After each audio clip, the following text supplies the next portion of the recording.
Mainit-init na chismis. Hindi ba panakipbutas si Bel Mariano?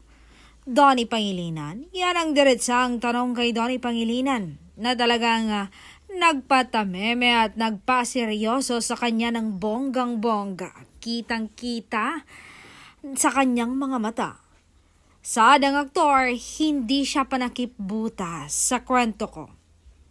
Yun bang nakikita mo sa amin na panakip lang siya? Hindi. Siya yung pangunahing karakter. Kasi mahal ko siya ng walang kulang, walang alinlangan.